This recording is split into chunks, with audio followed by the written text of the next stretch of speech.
Selamat pagi ibu bapak, oma opa, dan saudara-saudaraku yang baik.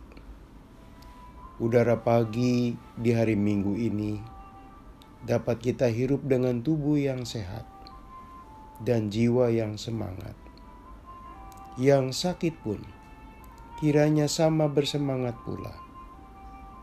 Kiranya semua memuji Tuhan. Haleluya. Firman Tuhan yang kita renungkan, Kitab Kejadian 45 ayat 15. Yusuf mencium semua saudaranya itu dengan mesra, dan ia menangis sambil memeluk mereka. Sesudah itu barulah saudara-saudaranya bercakap-cakap dengan dia. Saudaraku, setiap manusia pasti meneteskan air mata dalam hidupnya. Entah dia orang kaya atau miskin, pejabat tinggi atau orang sederhana, seorang selebritas atau bukan, pasti saat tertentu mengalami meneteskan air mata. Selain itu, meski menangisnya sama, bisa berbeda latar belakang dan suasana yang melingkupinya. Ada orang menangis, tapi bersifat pura-pura sedih demi kepentingan memperoleh simpati. Kita katakan air mata buaya. Ada orang yang menangis karena perasaan bangga dan terharu, bisa mencapai prestasi tertentu. Susi Susanti saat menerima medali pertama di Olimpiade tak terbendung air matanya saat ia berdiri di panggung kehormatan. Ada pula yang menangis karena kehilangan dan tak percaya sesuatu tiba-tiba menimpanya. Hal ini terutama air mata yang mengucur sebab ditinggalkan selama-lamanya oleh orang tercinta. Dan banyak ragam tangisan dengan sebab dan konteksnya masing-masing. Saudaraku, lalu bagaimana dengan tangisan Yusuf? Dalam posisi hidup sudah jadi orang, menjadi pejabat penting di negeri Mesir, hidupnya dilimpahi kemakmuran. Yusuf menangis dalam pelukan saudaranya yang lama tidak bersua, dan pasti ia tidak menduga mendapatkan momen mereuni dengan mereka.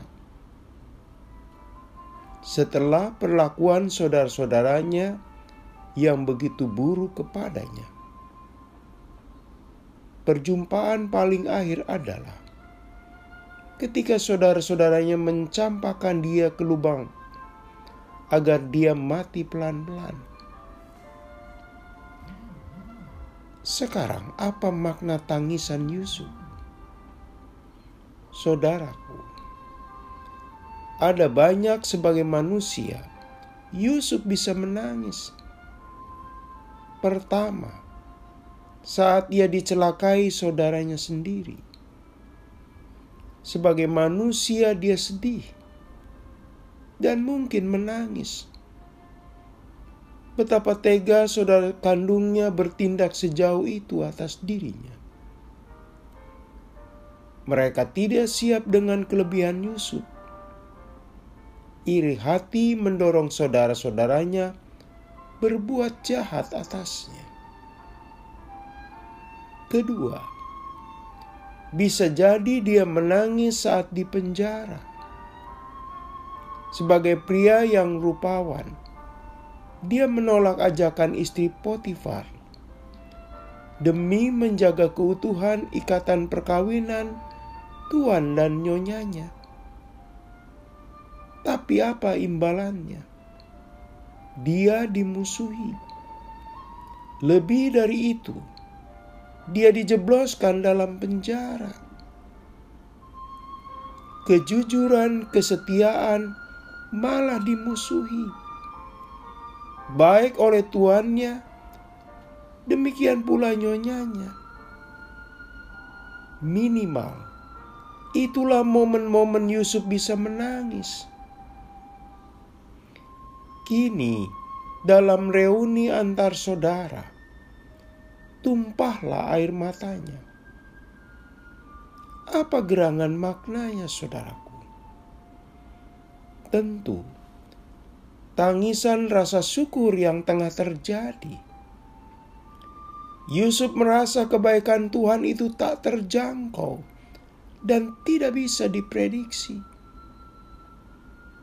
Tuhan yang memungkinkan perjumpaan kembali antar dirinya dengan saudara-saudara kandungnya. Kerinduannya selama ini tergenapi, dan dia melihat segala perbuatan buruk mereka di masa lalu dari kacamata positif.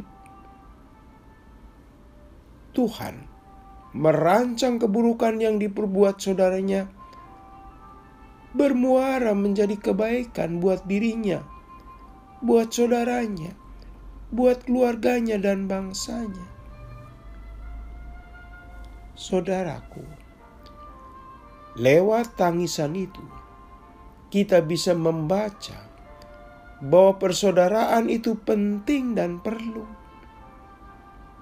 Saudara sekandung sejatinya karunia dari Tuhan,